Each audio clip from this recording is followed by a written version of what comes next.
আমি আপনাদের পায়ে ধরে বলি, আজকের এই ভিডিওটাকে স্ক্রিপ্ট করবেন না। হয়তো আজকে আমার এই কথাগুলি শুনলে আপনার খারাপ কাজের প্রতি কোনো আগ্রহ থাকবে না। আমাদের প্রিয় নবী হযরত মুহাম্মদ সাল্লাল্লাহু আলাইহি সাল্লাম একদিন জিবরাইল আলাইহিস সালামকে বললেন, আপনি যতবার আমার নিকট এসেছেন ততবারই আমার কপালে সুখ ও দুশ্চিন্তার চাপ ছিল। এর কারণ কি? জিবরাইল আলাইহিস সালাম আমাদের প্রিয় নবী হযরত মুহাম্মদ সাল্লাল্লাহু আলাইহি সাল্লামের প্রশ্নের জবাবে বললেন, জাহান্নাম সৃষ্টির পর থেকে আমার ঠোঁটে, চোখে ও মুখে কখনো হাসি ফোটেনি।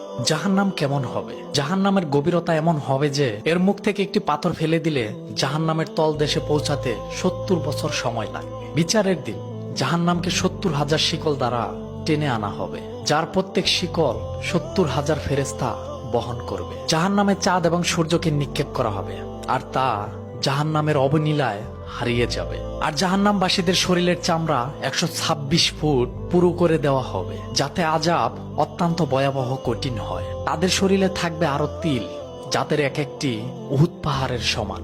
প্রত্যেক দিন জাহান্নামের আযাব পূর্বের দিন থেকে আরো ভয়াবহ কঠিন করা হবে। জাহান্নামের খাদ্য হবে কাঁটাযুক্ত গাছ, আর পানীয় হবে ফুটন্ত পানি, পজু রক্তের মিশ্রণ এবং উত্তপ্ত তেল। এরপর জাহান্নামবাসীদের এত পানির পিপাসা পাবে যে তারা এই পানীয়ই পান করবে। জাহান্নামের এই কঠিন আযাব অনন্তকাল ধরে চলতে থাকবে, যার শুরু আছে, শেষ নাই। জাহান্নামবাসীরা এক পর্যায়ে জাহান্নামের ওয়াল টপকে পালানোর চেষ্টা করবে।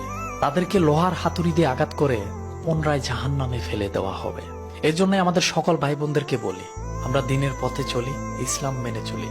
আমাদের কার কখন কি হবে সেটা কিন্তু আমরা কেউ জানি না, কেউ আমাদের সাথে যাবে না।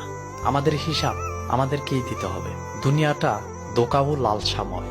আসুন আমরা সবাই কোরআন হাদিসের আদেশ নির্দেশ মেনে চলি, জাহান্নামের কঠিন ভয়াবহ আযাব থেকে বেঁচে থাকার চেষ্টা করি। হে আল্লাহ, আপনি আমাকে, আমার পরিবারকে ও বিশ্বের সকল মুসলমানদেরকে জাহান্নামের কঠিন আযাব থেকে রক্ষা করুন, আমিন। আমাদের সকল মুসলমান ভাইদের দিনের পথে চলার তৌফিক দান করুন, আমিন। ভিডিওটি ভালো লাগলে অবশ্যই বেশি বেশি করে শেয়ার করবেন, লাইক করবেন, কমেন্ট করবেন। সবাই ভালো থাকবেন।